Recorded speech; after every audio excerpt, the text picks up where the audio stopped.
जमवा रामगढ़ में आज मुख्यमंत्री भजनलाल शर्मा का दौरा है।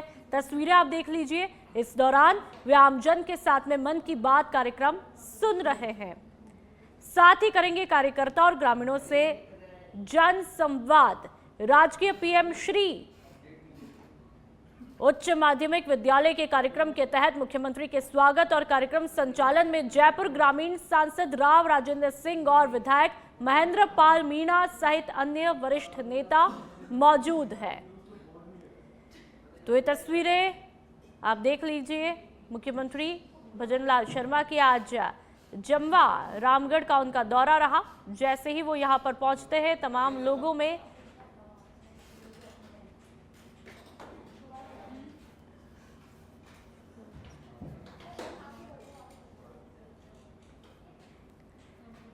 तो आपको बता दें कि मुख्यमंत्री भजनलाल शर्मा ने प्रधानमंत्री नरेंद्र मोदी के मन की बात कार्यक्रम को सुना है और उनका जमवा रामगढ़ का दौरा रहा।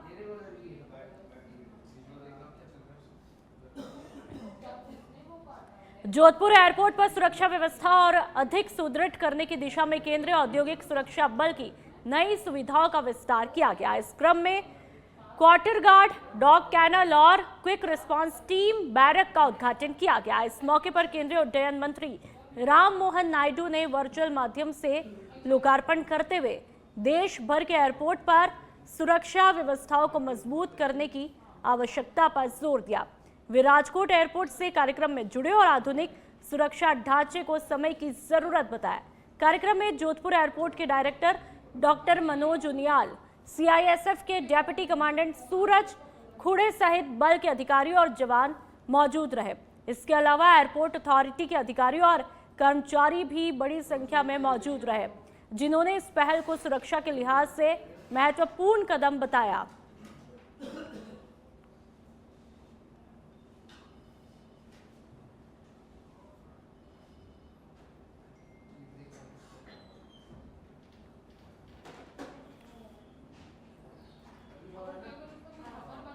तो ये तस्वीरें आपको दिखा रहे हैं, लोकार्पण की तस्वीरें हैं। वर्चुअल माध्यम से लोकार्पण किया जाता है और सीआईएसएफ सुविधाओं का अब विस्तार होगा। राजस्थान यूथ कांग्रेस से बड़ी खबर। प्रदेशाध्यक्ष पद के उम्मीदवारों की सूची जारी हुई। 30 प्रत्याशियों की परफॉर्मर सूची जारी हुई। राजस्थान यूथ कांग्रेस से इस वक्त की बड़ी खबर आपको बता रहे हैं। प्रदेशाध्यक्ष पद के उम्मीदवारों की सूची जारी हो चुकी है और 30 प्रत्याशियों की परफॉर्मर सूची जारी हुई है। जिस घड़ी का कभी से इंतजार था, आखिरकार वो घड़ी भी आ गई है। और राजस्थान यूथ कांग्रेस से बड़ी खबर, 30 नामों की सूची आपकी टीवी स्क्रीन पर आप देख लीजिए। एक एक करके तमाम ये नाम आप देख लीजिए। राजकुमार, पारसवाल, अनिल चोपड़ा, ये तमाम नाम इसमें शामिल है। अभिषेक, पारस, गुर्जर। राजस्थान यूथ कांग्रेस की यह सूची है और 30 प्रत्याशियों की परफॉर्मर सूची बताई जा रही है। अलग अलग जगहों से, हनुमानगढ़, जयपुर, सीकर, जोधपुर, जयपुर, तमाम जगहों से ये नाम एक एक करके आपकी टीवी स्क्रीन पर आप देख लीजिए। हीरालाल, आशीष बैरवा समेत कई नाम इसमें शामिल हैं। एक एक करके ये 30 प्रत्याशियों की सूची, और जिसका कभी से इंतजार भी किया जा रहा था, आखिरकार इन तमाम 30 नामों पर मुहर लगी है। राजस्थान यूथ कांग्रेस से इस वक्त की बड़ी खबर।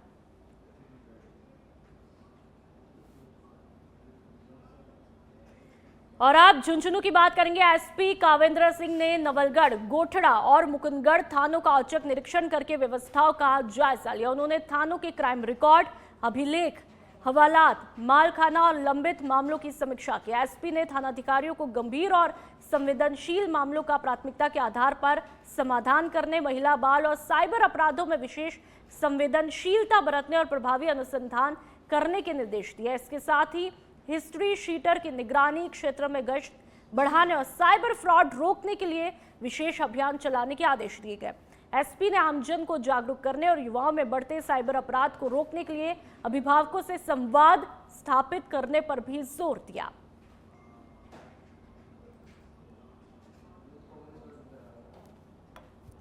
आज मैंने जो अभी मुकुंदगढ़ थाने का विजिट किया था और अभी मैं नवलगढ़ आया हूँ, तो हमने आज हमारे जो यहाँ पे अधिकारी सीओ साहब हैं और जो बाकी सेक्शन, उनसे हम लोग लगातार चर्चा कर रहे हैं। यहाँ का जो क्राइम का पैटर्न है उसको एनालिसिस कर रहे हैं। हमारा जो यहाँ पे बाकी जाप्ता है, जो सब इंस्पेक्टर्स वगैरह हैं या कांस्टेबल हेड कांस्टेबल हैं, उनसे भी बातचीत की है। उनसे भी यहाँ के बारे में जाना है या उनकी अगर कोई और समस्याएं हैं उसके बारे में उनसे बातचीत की है। तो सब चीज़ों का विश्लेषण करके और जो भी हमारे पुलिस मुख्यालय की और राज्य सरकार की प्राथमिकताएं हैं उन पर हम लोग काम करेंगे। और चूंकि ये बॉर्डर के एरिया सीकर से भी लगता हुआ है, तो बॉर्डर जिले वाले लोग जो हैं उनसे भी कोऑर्डिनेशन करके, और कोई अगर अपराध होता है यहाँ पे तो उसको पहले तो अपराध को रोकना, उसका प्रिवेंशन, और अगर कुछ होता भी है तो जल्दी से जल्दी वो डिटेक्ट हो, जल्दी से जल्दी उसको खुलासा हो, इसका। और चलिए अब डीडवाना की बात करेंगे। जिला कलेक्टर डॉक्टर महेंद्र खडगावत के निर्देशों के तहत अवैध कनेक्शन हटाओ अभियान चलाया जा रहा है। नहरबंदी के दौरान जल संकट से निपटने के लिए जलदाय विभाग ने पानी चोरी रोकने के लिए पूरे जिले में कार्रवाई की। अधिशासी अभियंता अजीत सिंह और सहायक अभियंता राजपाल सिंह के नेतृत्व में अब तक 2450 से ज्यादा अवैध कनेक्शन काटे गए और 26.41 लाख रुपए का जुर्माना भी वसूला गया। साथ ही 5 लोगों के खिलाफ पुलिस में मामला दर्ज किया गया। विभाग ने नागरिकों से अपील की है कि वे ग्रीष्म ऋतु और नहरबंदी के दौरान पानी का मितव्ययी उपयोग करें, अनावश्यक बहाव से बचें और विभाग का सहयोग करें ताकि सभी तक समान रूप से पेयजल पहुंच सके। तो इस पूरे मामले में 5 लोगों के खिलाफ मुकदमा दर्ज हुआ और पानी चोरी रोकने के तहत ये बड़ा कदम देखा जा रहा है। तस्वीरें आपके सामने। डीडवाना में अवैध कनेक्शन हटाओ ये अभियान जारी है। 2450 से ज्यादा कनेक्शन काटे गए और 26.41 लाख रुपए का जुर्माना वसूला गया। महोदय ने मीटिंग लेकर निर्देशित किया गया था कि अवैध कनेक्शन का जो अभियान चलाया जा रहा है उसको निरंतर रखे। तो हमारे जिला कलेक्टर महोदय की निर्देशन में कंटिन्यू कार्रवाई की जा रही है और अब तक करीब 2450 कनेक्शन काटे जा चुके हैं और 26 लाख और 41,000 रुपये की पेनल्टी राशि भी वसूली जा चुकी है। और हम आम जन को कंटिन्यूसली ये रिक्वेस्ट कर रहे हैं कि अवैध कनेक्शन अपने आप हटा लेवें और सप्लाई के दौरान। झुंझुनू के सूरजगढ़ थाना क्षेत्र के सालम काबास गांव में एक दर्दनाक घटना हुई, जहां पर खेत में काम कर रहा है बुजुर्ग किसान रतन सिंह पर अचानक मधुमक्खियों के झुंड ने हमला किया। मिली जानकारी के मुताबिक रतन सिंह अपने खेत में चने की फसल निकलवाने का काम कर रहे थे, तभी मधुमक्खियों ने उन पर टूट पड़कर ताबड़तोड़ डंक मारने शुरू कर दिए। गंभीर रूप से घायल किसान को परिजन और ग्रामीण तुरंत चिड़ावा उप जिला अस्पताल ले गए, जहां पर डॉक्टर्स ने उन्हें मृत घोषित किया। घटना की सूचना मिलते ही सूरजगढ़ थाना पुलिस मौके पर पहुंची और मामले की जांच शुरू की। प्रारंभिक जानकारी के मुताबिक मौत का कारण मधुमक्खियों के डंक से हुई गंभीर शारीरिक प्रतिक्रिया मानी जा रही है।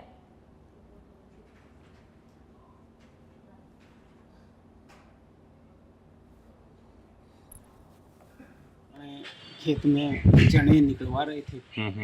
निकलवाने के बाद में वहाँ एक मधुमक्खियों का दूर से आया छत्ता था और वो आके उनके अटैक कर दिया। तो कोई 15-20 मधुमक्खियाँ थी एक साथ, गले पूरे मुंह पे वो काट खाई। काटने के बाद में वो भी गिर गए, बेहोश हो गए। फिर उनके ऊपर चादर चढ़ाई, वो चादर उठाई और फिर हमें यहाँ वहाँ से यहाँ चिड़ाव के लिए आ गए हॉस्पिटल में। तो ही वो बेहोश हो गए थे। बेहोश होने के बाद मेरे पास यहाँ पहुँचे, यहाँ चिड़ाव में यहाँ एडमिट करवाया तो डॉक्टरों ने।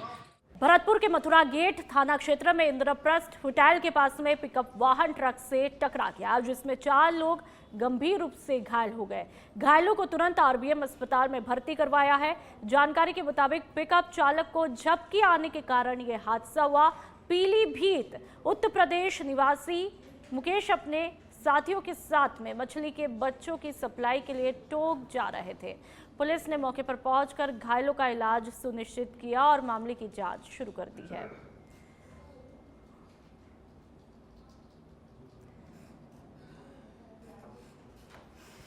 NH21 Agra to Jaipur road पर इंद्रप्रस्थ मैरिज होगा, उसके सामने ये ट्रेलर था RJ06 GD 4140 ट्रेलर ये चल रहा था। उसके पीछे से बोलो पिकअप RJ06 GD 5630 आई और उस ट्रेलर में ठुकी।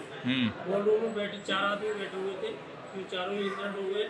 घटना की सूचना मिलते ही पुलिस मौके पर पहुंची। मैं मौके पर गया था, श्रीमान कोतवाल साहब गए थे, IPS साहब भी मौके पर मौजूद थे और काफ़ी पुलिस जाता था। घायलों को तुरंत वहाँ से निकाल करके। और चलिए बात नागौर की DST और श्री बालाजी थाना पुलिस की बड़ी कार्रवाई। शामसर गांव में दबिश देकर 2 MD तस्कर गिरफ्तार किए गए। आरोपियों के कब्जे से 40 ग्राम MD ड्रग्स बरामद किया गया। एक इलेक्ट्रिक स्कूटी भी पुलिस ने जब्त की। नंद किशोर सियाग और प्रेमाराम सियाग को धर दबोचा है। दोनों तस्कर रिश्ते में सगे भाई है। मामले में पुलिस की आगे की कार्रवाई जारी है।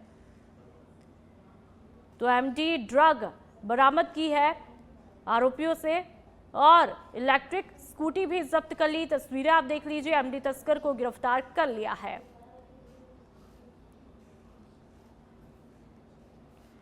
बांसवाड़ा अस्पताल में इलाज के दौरान एक बुजुर्ग पर अस्पताल के कर्मचारी द्वारा कथित आपत्तिजनक धार्मिक टिप्पणी किए जाने से विवाद खड़ा हुआ है। घटना के बाद हिंदू संगठनों के कार्यकर्ता अस्पताल परिसर में जमा होकर विरोध प्रदर्शन करने लगे। हालात बिगड़ने पर कोतवाली थाना पुलिस मौके पर पहुंची और तुरंत हस्तक्षेप कर हालात को नियंत्रित किया। पुलिस ने आरोपी अस्पताल कर्मचारी को हिरासत में लिया और लिखित रिपोर्ट के आधार पर उसे डिटेन करके मामले की जांच शुरू की है। इस घटना के दौरान अस्पताल परिसर में कुछ समय के लिए तनावपूर्ण माहौल बना रहा।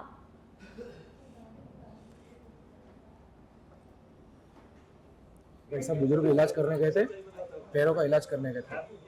जो हॉस्पिटल में कर्मचारी सरकारी, उसने ये कहा कि इलाज करवा दो, पैर तेरा काट दूँ, नहीं करूँगा इलाज। फिर उसके बाद बोला, गलत शब्द बोल रहा था, तो दूसरे दिन आएगा तेरा पूरा पैर काट दूंगा।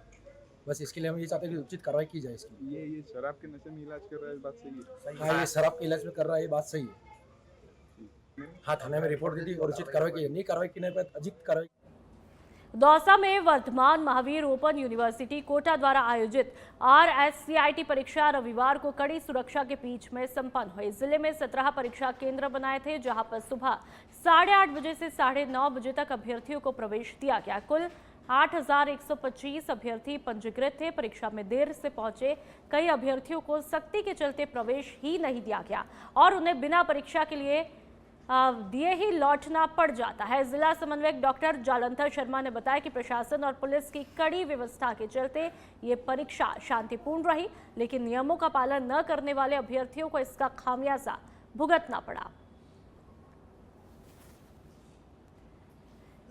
तो देर से पहुंचे अभ्यर्थियों को वापस से लौटना पड़ा, लेकिन जिन अभ्यर्थियों ने परीक्षा दी, शांतिपूर्ण परीक्षा संपन्न हुई। दौसा की ये तस्वीरें आप देख लीजिए। सुबह 9:30 बजे के बाद में प्रवेश पूरी तरह से बंद रहा और देर से पहुंचे अभ्यर्थियों को परीक्षा में नहीं लिया गया। ये तस्वीरें आप देख लीजिए। पुलिस की सख्ती के बावजूद यहां पर परीक्षा शांतिपूर्ण तरीके से संपन्न हुई। कितने बजे का इसमें टाइम दे रखा है? कितने बजे आए थे आप? अच्छा, फिर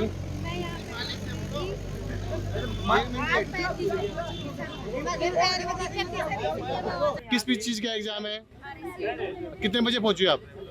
5 मिनट लेट, 9:30 की एंट्री थी, 5 मिनट लेट है, 9:35 पे आ गए। लेकिन टाइम तो आपको मालूम है ना, जो टाइम रिपोर्टिंग टाइम उस पे आना चाहिए। थोड़ा ट्रैफिक हो गया था। किस एक मिनट लेट हुई। और चलिए बांसवाड़ा की बात कर लेते हैं, जहां पर बोरी क्षेत्र के निचला मंडेला गांव में रात के समय एक मगरमच्छ नदी से निकलकर आबादी क्षेत्र में पहुंच गया, जिससे अफरा तफरी मच गई। ग्रामीणों ने तुरंत पुलिस और गौ रक्षा दल को सूचना दी। इसके बाद सर्वेश्वर गौशाला की टीम मौके पर पहुंची और ग्रामीणों की मदद से मगरमच्छ को सावधानी पूर्वक काबू में लिया गया। टीम ने बिना किसी नुकसान के मगरमच्छ को सुरक्षित रूप से वापस नदी में छोड़ा। समय रहते रेस्क्यू होने से बड़ा हादसा यहां पर टला और गांव वासियों ने राहत की सांस ली। तस्वीरें आप देख लीजिए।